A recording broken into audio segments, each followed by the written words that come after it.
وسلم سے محبت کی علامات اور اس کے تقاضے۔ آج اس پر انشاءاللہ تعالی مزید گفتگو کرتے ہیں۔ دعا کیجیے اللہ تعالی حق سچ کہتے رہنے کی توفیق عطا فرمائے۔ نبی پاک صلی اللہ علیہ وآلہ وسلم سے محبت کی یہ نشانی بھی ہے کہ حضور صلی اللہ علیہ وآلہ وسلم سے محبت کرنے والا آدمی آپ کے اقوال اور آپ کے افعال اور آقا علیہ السلام کے احوال لوگوں سے دریافت کرے اور ان کے مطابق عمل کرے۔ آقا علیہ السلام کے اقوال یعنی نبی کریم علیہ السلام کے ارشادات، آقا علیہ السلام کی احادیث طیبہ، اور آقا علیہ السلام کے افعال یعنی عمل، نبی کریم علیہ السلام نے یہ کام کیا تو کیسے کیا، کس طریقے پر کیا۔ نبی کریم علیہ السلام کنگھی سر میں فرماتے تھے تو کیسے فرماتے تھے، تیل مبارک لگاتے تھے تو کیسے لگاتے تھے، غسل فرماتے تھے کیسے فرماتے تھے، لباس پہنتے تھے کیسے پہنتے تھے، نالین شریف یعنی جوتے پہنا کرتے تھے تو کیسے پہنا کرتے تھے۔ آقا علیہ السلام کھانا کھاتے تو کس طریقہ سے نبی کریم علیہ السلام کھانا تناول فرمایا کرتے تھے، پانی آقا علیہ السلام کیسے نوش فرماتے تھے۔ نبی پاک صلی اللہ علیہ وآلہ وسلم کے نیند فرمانے کا طریقہ کار کیا تھا، تو جو سرکار صلی اللہ علیہ وآلہ وسلم سے محبت کرنے والا ہوگا وہ نبی کریم علیہ السلام کے اقوال، آقا علیہ السلام کے ارشادات بھی لوگوں سے سنے گا، سیکھے گا، سمجھے گا، پتہ کرے گا، خبر لے گا۔ اور اسی طرح نبی کریم علیہ السلام کے افعال، نبی کریم علیہ السلام نے مبارک زندگی کیسے گزاری، کیا کیا امور سر انجام دیے، تو اس کی بھی وہ خبر گیری کرے گا، لوگوں سے دریافت کرے گا یا پڑھے گا، پھر اس کے مطابق زندگی بسر کرنے کی کوشش کرے گا۔ اور پھر نبی کریم علیہ السلام کے احوال، اس کی بھی وہ لوگوں سے پوچھ گچھ کرے گا یا پھر خود پڑھ سکتا ہوگا تو پڑھے گا۔ یہ نبی کریم صلی اللہ علیہ وآلہ وسلم سے محبت کی علامات میں سے ایک علامت ہے کہ آقا علیہ السلام کے اقوال، افعال اور احوال کو دریافت کرے گا اور اس کے مطابق عمل کرنے کی کوشش کرے گا۔ اللہ کریم یہ ہمیں بھی نصیب فرمائے۔ حضور اکرم صلی اللہ علیہ وآلہ وسلم کے کسی قول، آقا علیہ السلام کے کسی فعل یا عمل یا آقا علیہ السلام کی کسی حالت کو جو بندہ حقارت کی نظر سے دیکھے گا وہ شخص کافر ہو جائے گا۔ یہ بات یاد رکھنی، کیونکہ آقا علیہ السلام کی زندگی کا ہر عمل ہمارے لیے قابل تقلید ہے۔ ایک روایت ہے، غالباً حضرت عبداللہ بن عمر رضی اللہ تعالی عنہ ان کا یہ معمول تھا کہ نبی کریم علیہ السلام جو بھی بات فرماتے وہ لکھ لیتے، لکھنے کا معمول بنا لیا۔ مثلا نبی کریم علیہ السلام نے فرمایا نا کسی کو بلا کے لاؤ، وہ بھی لکھ لیا۔ آج کیا پکا ہے پوچھا، وہ بھی لکھ لیا۔ کون آیا کون گیا، جو بھی دہن مبارک سے جملے نکلے لکھ لینے۔ کسی نے ان کو کہا بھائی جو سرکار حکم فرمائے یا منع فرمائے وہ لکھ لیا کرو، اور باقی باتیں کہ آج کیا پکا ہے، کون آیا کون گیا، تمہارا نام کیا، یہ کیا ہے وہ کیا ہے، اس طرح کی باتیں نہ لکھا کرو۔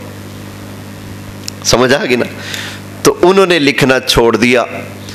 نبی کریم صلی اللہ علیہ وآلہ وسلم کو علم ہوا تو فرمایا خیر ہے، پہلے لکھتے تھے، میں جو بھی بولتا تھا لکھا کرتے تھے، اب نہیں لکھ رہے۔ عرض کی آقا مجھے کچھ دوستوں نے مشورہ دیا ہے کہ جب آپ کوئی خاص حکم فرمائیں یا کسی خاص چیز سے منع فرمائے تو وہ لکھ لیا کروں، اور جو باقی ضرورت کی باتیں ہوتی ہیں وہ نہ لکھا کروں۔ نبی کریم علیہ السلام نے فرمایا میں جو کہوں جو بولوں لکھ لیا کر، اس لیے کہ اس منہ سے سوائے حق کے کچھ ادا نہیں ہوتا۔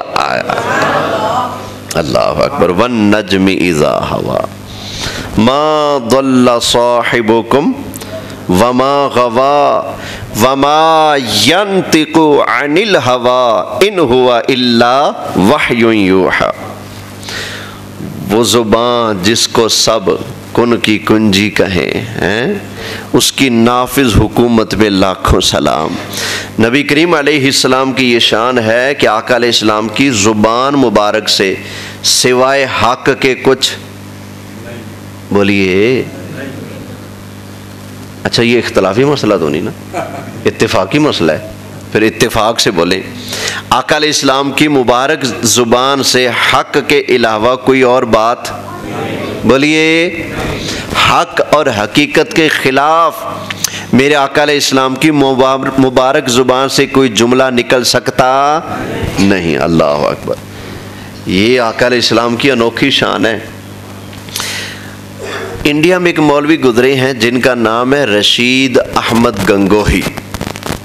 کیا نام ہے؟ گنگوہی۔ یہ وہ مولوی صاحب ہیں جنہوں نے پہلی مرتبہ یہ کٹا کھولا تھا کہ اللہ جب چاہے جھوٹ بولے، جب چاہے وعدے توڑے۔ یہ وہ مولوی صاحب ہیں۔ کس کی اتباع میں؟ اسماعیل دہلوی کی اتباع میں انہوں نے یہ مسئلہ بیان کیا تھا۔ تو وہ کہا کرتے تھے کہ ہدایت اور نجات میری اتباع پر موقوف ہے، اور کہتے تھے کہ میری زبان سے حق کے سوا کچھ نہیں نکلتا۔ سمجھ آ گئی؟ اتنا بڑا دعویٰ، یہ تو نبوت والا دعویٰ ہے۔ کوئی کتنا بھی بڑا غوث ولی ہونا یہ نہیں کہہ سکتا کہ جو نجات ہے وہ میری پیروی پر ہے، ہدایت میرے پیچھے چلنے پر ہے، ہدایت اور نجات میری پیروی میری اتباع پر موقوف ہے۔ میری زبان سے جو نکلتا ہے حق نکلتا ہے، حق کے سوا کچھ نہیں نکلتا۔ یہ تو نبی کی شان ہے۔ کسی ولی کی بھی یہ شان نہیں ہو سکتی تو گنگوئی کی شان ہو سکتی ہے؟ بولیں۔ اچھا دیکھیں، دو نمبری تو دیکھیں، اپنی زبان کے بارے میں کیا کہتا ہے کہ میری زبان سے حق کے علاوہ حق کے علاوہ اپنی جب دے بارے کہندا ہے کہ میری جب وچوں میری زبان سے حق کے علاوہ کچھ ہے۔ اور اللہ کے بارے میں کیا کہتا ہے کہ جھوٹ بھی ممکن ہے، وعدہ خلافی بھی ممکن ہے۔ واہ بھائی واہ، ہیں یہ تو وہی ہے نا، انا ونڈے کھیر تے دیوے آودیاں نوں، بس پھر انا تے نہ ہویا نا، ہیں وہ اندھا تو نہ ہوا نا جو چیز بانٹے اور دے صرف اپنوں کو، اندھا تو نہ ہوا نا، دو نمبر ہوا نا بھائی۔ یہ بھی دو نمبر ہی، اپنے بارے میں کہتے ہو کہ میری زبان سے حق کے علاوہ کچھ نکل نہیں سکتا، اور اللہ کے بارے میں یہ گمان تمہارا کہ اللہ کے لیے جھوٹ ممکن ہے، وہ جھوٹ پر قادر ہے، وہ وعدہ خلافی بھی اس کے لیے ممکن ہے، وہ وعدہ خلافی پر بھی قادر ہے۔ معاذ اللہ، استغفر اللہ۔ بھائی جھوٹ بھی گند ہے، وعدہ خلافی بھی گند ہے، اور اللہ عیب والی چیزوں سے پاک ہے۔ سمجھ آ گئی نا؟ اچھا تو یہ بھائی یہ یاد رکھیں، جس شخصیت کا ہر عمل قابل تقلید ہو، جس ذات کا کوئی قول حق کے علاوہ نہ ہو، وہ نبی کی ذات ہوتی ہے۔ نبی کے علاوہ کسی اور کی یہ شان نہیں ہو سکتی کہ اس کی زبان سے جو نکلے وہ حق ہی ہو۔ غلط بھی ہو سکتا ہے، خلاف حقیقت بھی ہو سکتا ہے، اس میں غلط فہمی کا عمل دخل بھی ہو سکتا ہے، لیکن جس کو نہ غلطی لگے، نہ غلط فہمی ہو، نہ حق کے خلاف جملہ نکلے، وہ نبی ہوتا ہے۔ سمجھ آ گئی نا؟ اب یہ جو خود کو کہہ رہے ہیں میری زبان سے حق کے علاوہ کچھ نکلتا نہیں، میرا دل کرتا ہے تھوڑا سا اس کا اندر پیٹا نہ کھول دوں، کیونکہ اس نے نبوت کو ہاتھ ڈالا ہے۔ یہ وہ بندہ ہے جس نے اپنے فتاوی رشیدیہ میں لکھا ہے کہ نبی پاک علیہ السلام نے فرمایا کہ مجھے اپنا بھائی کہا کرو۔ اس نے یہ جھوٹ گھڑ کے نبی پاک کے کھاتے میں ڈالا۔ رشید احمد گنگوہی نے فتاوی رشیدیہ میں لکھا ہے اس نے کہ نبی کریم علیہ السلام نے صحابہ سے فرمایا کہ مجھے کیا کہا کرو؟ بولیے، بھائی کہا کرو۔ یہ فتاوی رشیدیہ میں، میں اس بندے کو منہ مانگا انعام دوں گا، یہ میرا بیان ریکارڈ ہو رہا ہے، مجھے ایک حدیث پیش کر دو جس میں نبی پاک نے یہ آرڈر دیا ہو کہ مجھے اپنا بھائی کہا کرو۔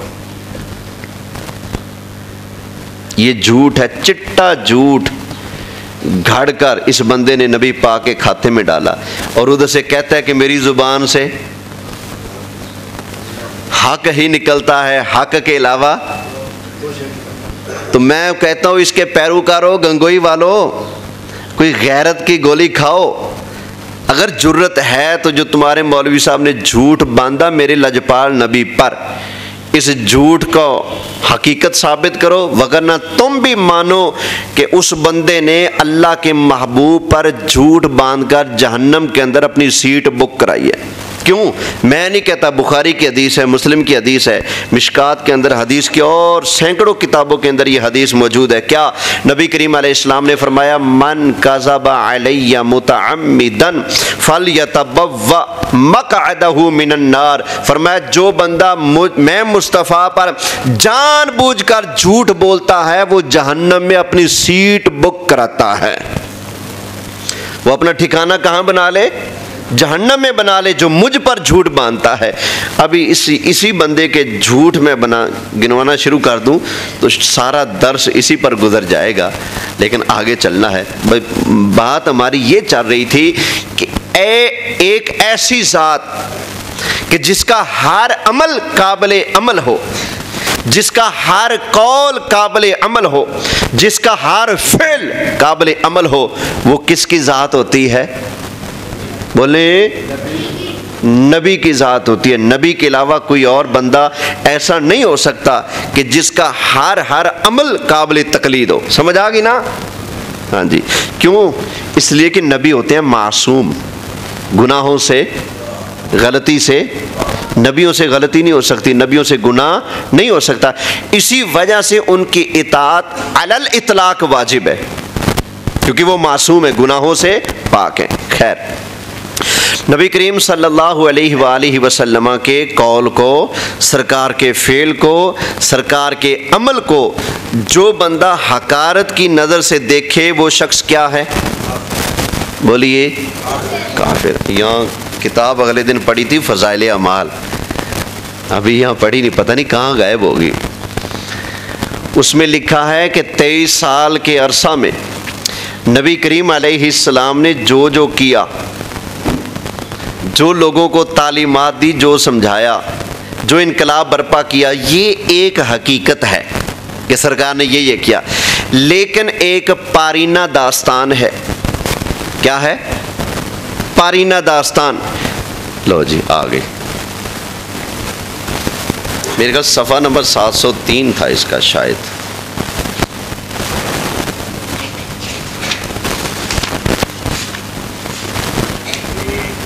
ہاں یہ رہا۔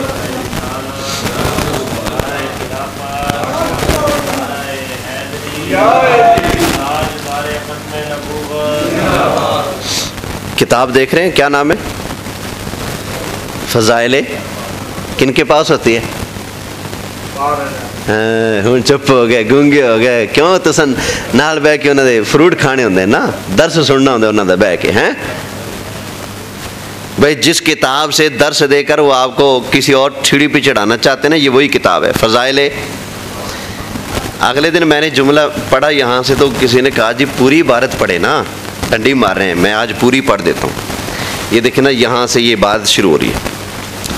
آج سے تقریباً 1350 سال قبل جب اس بندے نے لکھی تھی، آج تو 1400 سال ہو گئے نا سرکار کو، تو یہ کتاب جب لکھی جا رہی تھی اس وقت حضور کو وصال فرمائے کتنا عرصہ ہو گیا تھا؟ 1350 سال. تو کہتا ہے آج سے تقریباً 1350 سال قبل جب دنیا کفر و ضلالت، جہالت و صفاحت کی تاریکیوں میں گھری ہوئی تھی، اسے رشد و ہدایت کا مہتاب نمودار ہوا اور مشرق و مغرب، شمال و جنوب، غرض دنیا کے ہر گوشہ کو اپنے نور سے منور کیا. دنیا کے ہر گوشے کو اپنے نور سے منور کیا. اور 23 سال کے قلیل عرصہ میں سرکار نے کتنی عمر میں اعلان نبوت کیا تھا؟ 40 سال. ٹوٹل سرکار نے دنیا میں کتنے سال گزارے؟ 63. تو اعلان نبوت کے کتنے سال بنے؟ 23. تو وہ 23 سال یہاں ذکر ہو رہے ہیں. کہتے ہیں اور 23 سال کے قلیل عرصہ میں بنی نوح انسان کو اس معراج ترقی پر پہنچایا کہ تاریخ عالم اس کی نظیر پیش کرنے سے قاصر ہے، اور رشد و ہدایت، صلاح و فلاح کی وہ مشعل مسلمانوں کے ہاتھ میں دی جس کی روشنی میں ہمیشہ شاہراہ ترقی پر گامزن رہے، اور صدیوں اس شان و شوکت سے دنیا پر حکومت کی کہ ہر مخالف قوت کو ٹکرا کر پاش پاش ہونا پڑا. یہ ایک حقیقت ہے. سرکار نے یوں کیا تھا نا، اور ایک دین اور ایک نظام اس مسلمانوں کو دے دیا، اور سرکار نے یوں انقلاب برپا کیا. سارا کچھ لکھنے کے بعد کیا کہتا ہے؟ یہ ایک حقیقت ہے جو ناقابل انکار ہے، لیکن کٹا لیکن تو بعد کھلدا ہوندا ہے. سمجھ آئی نا؟ تسی بڑے چنگے بندے ہو، پنجو پلالے ہو، لیکن سمجھ گیا نا؟ لیکن کا جملہ کہاں لگایا جاتا ہے؟ جہاں بندے نے کچھ اعتراض کرنا ہو، جہاں کوئی نقص نکالنا ہو، وہاں بندہ لیکن کے بعد اپنی بات کا آغاز کرتا ہے. کہتا ہے یہ ایک حقیقت ہے جو ناقابل انکار ہے، لیکن پھر بھی ایک پارینہ داستان ہے جس کا بار بار دہرانا نہ تسلی بخش ہے، نہ کار آمد اور مفید. نہ کار آمد اور مفید، نہ کار آمد ہے نہ مفید ہے. ایک ہوتا ہے کسی کو کہنا کہ یہ کار آمد نہیں، ایک یہ کہنا کہ یہ بیکار ہے. دونوں میں کوئی فرق ہے؟ بھلے ایک ہوتا ہے کسی کو یہ کہنا کہ یہ چٹا جاہل ہے، اور ایک ہوتا ہے یہ کہنا کہ یہ بیچارے کو آتا جاتا کچھ نہیں. دونوں کا مطلب بولے، دونوں کا مطلب ایک ہے. ایک یہ کہنا کہ یہ گاڑی بیکار ہے، یہ بندہ بیکار ہے، اور ایک یہ کہنا کہ یہ کار آمد نہیں. دونوں میں فرق ہے. لفظ آگے پیچھے ہے، معنی کیا ہے؟ تو سرکار نے جو 23 سال میں کیا نا انقلاب برپا کیا میرے آقا علیہ السلام نے، تو کہہ رہا ہے یہ ایک حقیقت ہے جو ناقابل انکار ہے، لیکن پھر بھی ایک پارینہ داستان ہے جس کا بار بار دہرانا نہ تسلی بخش، نہ کار آمد اور مفید. لو سرکار صلی اللہ علیہ وسلم نے جو کچھ کیا اس کو دہرانا، اس کو پڑھنا، اس کا سننا سنانا، کیا خیال ہے؟ مفید نہیں ہے؟ اس میں کوئی خیر نہیں ہے؟ کیا یہ کار آمد نہیں ہے؟ تسلی بخش نہیں ہے؟ وہ قیامت تک والوں کے لیے اللہ نے مشعل راہ میرے مصطفیٰ کی حیات طیبہ کو بنایا ہے. اللہ تعالیٰ نے ارشاد فرمایا لَقَدْ كَانَ لَكُمْ فِي رَسُولِ اللَّهِ أُسْوَةٌ حَسَنَةٌ. سرکار کی زندگی لوگوں کے لیے کیا ہے؟ بہترین نمونہ ہے، مشعل راہ ہے. صاف ستھری زندگی گزارنی ہے تو کیسے گزاریں؟ اللہ فرماتا ہے میرا محبوب تمہارے سامنے بطور ماڈل ہے نا. جیسے سرکار نے زندگی گزاری ہے، تم آنکھیں بند کر کے نبی کریم علیہ السلام کے نقش قدم پر چلتے جاؤ، اللہ تمہیں بھی اپنا پیارا بنا لے گا. تو یہ کہنا کہ یہ پارینہ داستان ہے، جس کا بار بار دہرانا نہ تسلی بخش نہ کار آمد مفید، یہ آقا علیہ الصلوۃ والسلام کی حیات طیبہ کی توہین اور گستاخی ہے، یہ آقا علیہ السلام کی بے ادبی ہے۔ سرکار کی بارگاہ تو وہ بارگاہ ہے جہاں لفظ ٹھیک بھی ہو، لیکن اگر اس کا کوئی غلط معنی بن سکتا ہو، لفظ ٹھیک ہے لیکن اس کو غلط استعمال کیا جا سکتا ہو، تو پھر وہ صحیح لفظ بولنا بھی اللہ منع کر دیتا ہے۔ تو جس کا سرے سے مطلب ہی غلط ہے، وہ جملہ آقا علیہ السلام کی شان میں بولنا جائز ہوگا؟ تو یہ یاد رکھیں۔ مجھے کہنے لگا ایک بندہ کہ آپ کے مولویوں نے بھی تو غلطیاں کی ہیں نا۔ میں نے کہا جی کیا غلطی؟ کہنے لگے جی آپ کے مولوی صاحب نے لکھا ہے تفسیر نعیمی میں کہ درود ابراہیمی نماز کے علاوہ پڑھنا جائز نہیں ہے۔ میں کہا میں کہا مولوی پرستا، میں کہنا چٹی غلطی کی تھی انہیں، بالکل انہیں غلط لکھا ہے، گستاخ، بالکل اس نے غلط بات کی ہے۔ یہ بے شک وہ ہمارے دھڑے کا بندہ ہے، لیکن اس نے یہ بات کیا کی ہے؟ بولے غلط کی ہے۔ میں نے کہا یار میں تو مولویوں کا پیروکار نہیں، میں تو رسول اللہ کا پیروکار ہوں، چل تو بھی کہہ دینا تیرے مولوی نے جڑا لکھا ہے کھچ ماری ہے، چل تو بھی کہہ دینا رولا مکے۔ لیکن نہیں، ہم الحمدللہ سرکار کے غلام ہیں۔ اگر ثابت ہو جائے کہ ہمارے بندے سے یہ غلطی ہوئی ہے اور واقعی غلطی ہو تو ہم اس کی غلطی کو غلطی مانتے ہیں، ہم اس کا دفاع نہیں کرتے۔ اللہ کی قسم ہے ہم غلطیوں کو غلطی مانتے ہیں، ہم نہیں ڈٹنے والے، ہم توبہ کرنے والے ہیں، ہم معافی مانگنے والے ہیں۔ ہمیں اتنا پتہ ہے جس سرکار کو ہم نے منہ دکھانا ہے نا، وہ مدینے والی سرکار ہے، بس ان سے نہ بگڑے، ان کے دین کی خاطر جس کو چھوڑنا پڑے چھوڑ دیں گے، سرکار کا دامن نہیں چھوڑیں گے انشاءاللہ۔ کہو تو چھوڑ دیں گے ہم جہاں کی محفلیں ساری، مگر میلاد منانا ہم نہ چھوڑیں گے۔ اللہ اکبر۔ تو یہ ہمارا عقیدہ پلے باندھ لیں اچھی طرح، ہمیشہ پوری زندگی یاد رکھنا ہے کہ نبی کریم علیہ السلام کے قول کو، سرکار کے فعل کو، سرکار کے طریقے کو، سرکار کی سنت کو، حتیٰ کہ نبی کریم علیہ السلام کے لباس کو، سرکار کے مبارک جوتوں کو، سرکار کی مبارک زلفوں کو، سرکار کے مبارک کپڑوں کو، ان چیزوں کو کوئی بھی بندہ اگر تو حقیر نگاہ سے دیکھتا ہے، حقارت کی نگاہ سے دیکھتا ہے، تو وہ بندہ بے ایمان ہے، مسلمان نہیں رہتا۔ حضور علیہ السلام کی سنت کی توہین جو کرے وہ بھی کافر، آقا علیہ السلام کی زلفوں کی توہین کرے اور آقا علیہ السلام کے کسی طریقہ کار کی توہین کرے، وہ شخص بے ایمان ہے، مسلمان نہیں رہتا۔ اللہ اکبر۔ اچھا، یہ محبت کے تقاضے ہیں، اللہ ہمیں پورا کرنے کی توفیق دے۔ آگے جو بندہ نبی کریم علیہ السلام سے سچی محبت کرنے والا ہے، وہ سرکار کے بارے میں نظریہ کیا رکھے؟ اب اس حوالے سے تھوڑی سی گفتگو ہے۔ حضور صلی اللہ علیہ وآلہ وسلم اللہ تعالیٰ کے نائب مطلق ہیں، اس بات پر ایمان رکھے۔ نبی کریم علیہ السلام کیا ہیں؟ اللہ کے نائب مطلق ہیں۔ اللہ بادشاہ حقیقی ہے اور نبی کریم علیہ السلام اللہ کی سلطنت کے وزیر اعظم ہیں۔ اللہ سمجھ آ گئی نا؟ اس پر ایمان رکھنا ہے۔ حضرت آدم علیہ السلام کو اللہ نے بنانے کا ذکر فرمایا فرشتوں سے، تو کیا فرمایا تھا؟ وَإِذْ قَالَ رَبُّكَ لِلْمَلَائِكَةِ إِنِّي جَاعِلٌ فِي الْأَرْضِ خَلِيفَةً، میں زمین میں کیا بنانے لگا ہوں؟ اپنا خلیفہ۔ تو حضرت آدم علیہ السلام اللہ کے کیا ہیں؟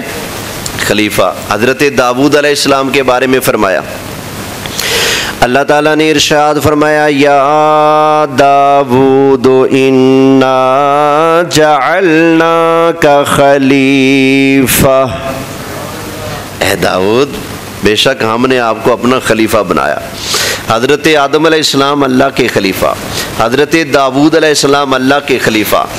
باقی سارے نبی بھی اللہ کے خلیفہ، نبی کریم علیہ السلام اللہ کی سلطنت کے خلیفہ بھی اور اللہ کے نائب مطلق سرکار، اللہ کی حکومت کے وزیر اعظم بھی ہیں۔ اللہ اکبر، اس پر ایمان رکھنا ہے۔ نبی کریم علیہ السلام خود فرماتے ہیں، فرمایا لی وزیران فی الارض و وزیرای فی السماء، فرمایا ہمارے دو وزیر زمین پر ہیں، ہمارے دو وزیر آسمان پر ہیں۔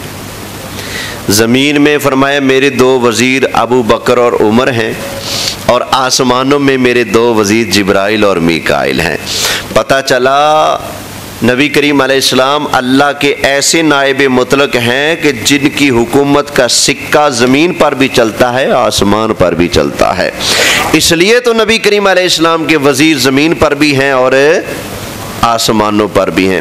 تیری عرش پر حکومت، تیری فرش پر حکومت، تو شہنشاہ زمانہ مدنی مدینے والے۔ اچھا، تمام جہان کو رسول اللہ صلی اللہ علیہ وآلہ وسلم کے اختیار میں اور حضور کے زیر حکم کر دیا گیا ہے، اس پر ایمان رکھنے۔ تمام جہان نبی کریم علیہ السلام کے کیا ہے؟ اختیار میں، اور حضور علیہ السلام کے زیر حکم اللہ نے کر دیا ہے۔ اللہ خود فرماتا ہے قرآن پاک میں۔ اب یہ آیات اور یہ دلیلیں یہاں پر لکھی نہیں، اس کی شرح الحمدللہ میں سرکار کے کرم سے جو ذہن میں آیات آ رہی ہیں وہ میں کر رہا ہوں۔ 25ویں پارے میں نبی کریم علیہ السلام کی خدا داد حکومت کا ذکر اللہ فرماتا ہے۔ اللہ تعالیٰ نے ارشاد فرمایا وَسَخَّرَ لَكُم مَّا فِي السَّمَاوَاتِ وَمَا فِي الْأَرْضِ جَمِيعًا۔ محبوب زمینوں میں جتنی چیزیں ہیں، آسمانوں میں جتنی چیزیں ہیں، ساری کی ساری چیزیں ہم نے آپ کے کنٹرول میں کر دی ہیں۔ زمین کی چیزیں، آسمان کی چیزیں، سب کس کے کنٹرول میں؟ نبی کریم علیہ السلام کے کنٹرول میں۔ یہ اللہ کا قرآن ہے، شک نہیں کرنا، اللہ کا قرآن ہے۔ تو اس بات پر ایمان رکھنا ہے، یقین رکھنا ہے۔ تبھی تو سرکار صلی اللہ علیہ وسلم کبھی سورج موڑ لیتے، کبھی چاند توڑ لیتے، اور کبھی چاند کے ساتھ یوں کھیل لیتے تھے۔ سرکار کے چچا نے، حضرت عباس نے جب جنگ بدر کے موقع پر سرکار کا علم غیب دیکھا اور ایمان لے آئے، کیونکہ قید ہو گئے تھے نا، سرکار نے فرمایا چچا فدیہ دو، جان چھڑاؤ، فدیہ دو گے تو آزادی ملے گی۔ کہنے لگے بھتیجے میرے پاس تو کچھ ہے ہی نہیں، جب 3-4 مرتبہ یہی رٹا لگایا نا میرے پاس تو کچھ ہے ہی نہیں۔ تو نبی کریم علیہ السلام نے فرمایا چچا جب جنگ کے لیے نکلنے لگے تو تم نے میری چچی ان کو سونا چاندی پیسے دیے تھے اور کہا تھا یہ زمین کے اندر دفن کر دیتے ہیں، اگر میں زندہ بچ کے آ گیا تو اکٹھے کھائیں گے، اگر میں جنگ کے اندر مارا گیا تو سنبھال کے رکھنا، بچے جب بڑے ہو جائیں تو ان کو دینا، تاکہ یہ نہ کہیں کہ ابے نے ہمارے لیے کچھ کیا ہی نہیں۔ فرمایا چچا وہ چاچی کو دیا ہوا مال کہاں گیا؟ وہ منگاؤ اور اپنی جان کا فدیہ دو اور آزادی پالو۔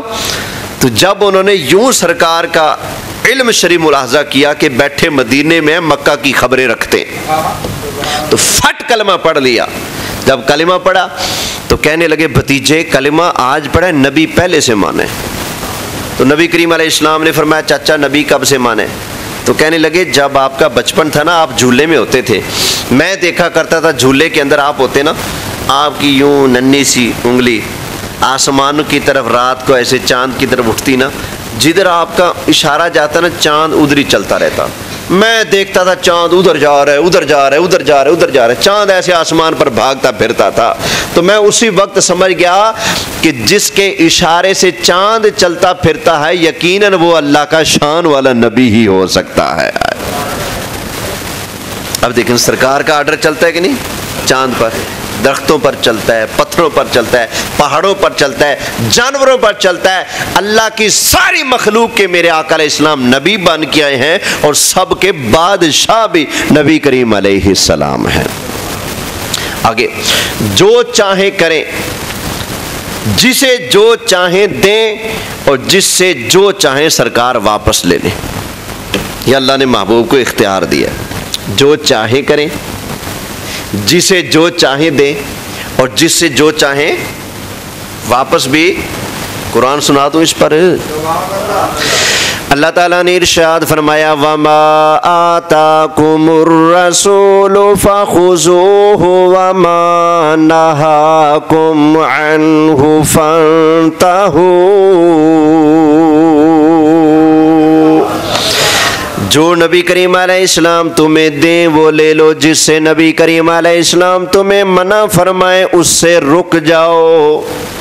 پتہ چلا دینے کے اختیار بھی اللہ نے عطا فرمایا ہے۔ قاتل الذین لا یؤمنون باللہ ولا بالیوم الآخر ولا یحرمون ما حرم اللہ ورسولہ۔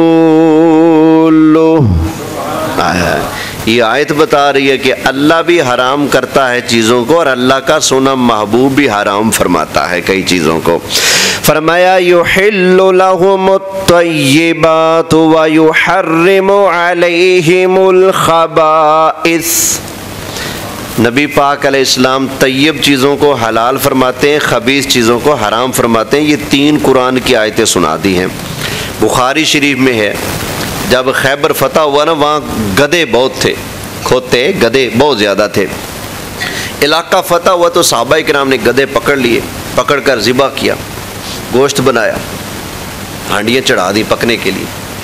جب گوشت پک کر تیار ہو گیا، پتیلے بھرے پڑے ہیں، ادھر سے نبی کریم علیہ السلام نے آرڈر فرمایا ہے۔ نبی کریم علیہ السلام نے فرمایا میرے غلاموں، میں مصطفیٰ گدھے کا گوشت حرام قرار دے رہا ہوں۔ پہلے حلال تھا، بس جیسے سرکار نے فرمایا نا میں حرام قرار دے رہا ہوں۔ صحابہ نے یہ نہیں کہا کہ آقا آج کھا لیے، اگاں نو نہیں کھاواں گے، اینا اوکھا پکایا، لیکن نہ، بس انہیں پتا تھا سرکار نے جو فرما دیا آمنا و صدقنا ہے، فوراً پکا پکایا گوشت سارا الٹا کر کے گرا دیا نیچے، ایک کسی نے بوٹی بھی نہیں کھائی۔ تو یہ گدھا کس نے حرام کیا؟ بولے بخاری کی حدیث ہے، نبی کریم علیہ السلام نے منع کیا تھا، قرآن میں نہیں ہے اس کا ذکر حرام چیزوں کی لسٹ میں، اس کو نبی کریم علیہ السلام نے منع کیا ہے۔ اور یہاں ایک بندے کو میں بطور خاص دعوت پیش کروں گا۔ وہ کون ہے؟ پنڈی لال مسجد کا جو خطیب ہے، وہ جو برقع پہن کر بھاگ رہا تھا، کیا نام ہے؟ عبدالعزیز نا، ہے نا؟ عبدالعزیز، عبدالرشید، عبداللہ اس کا باپ تھا۔ اس کے باپ نے کہا تھا مجھے اپنا نہیں پتا میں جنت جاؤں کہ نہ جاؤں، لیکن یزید کا پکا پتہ ہے۔ یزید کی حال ہے، وہ پنڈی والے لال مسجد والا، جن کا آج کل بھی پھڈا پڑا ہوا حکومت کے ساتھ، مشرف کے دور میں بھی پڑا تھا۔ تو لال مسجد والی کی تقریر میں نے سنی، وہ کہہ رہا تھا کہ رسول اللہ صلی اللہ علیہ وآلہ وسلم کے پاس کوئی اختیار نہیں، کوئی اتھارٹی نہیں رسول کے پاس۔ بھائی اگر رسول اللہ کے پاس کوئی اتھارٹی نہیں تو بسم اللہ میں تیرے لیے گدھا پکاتا ہوں، تو آ کھا۔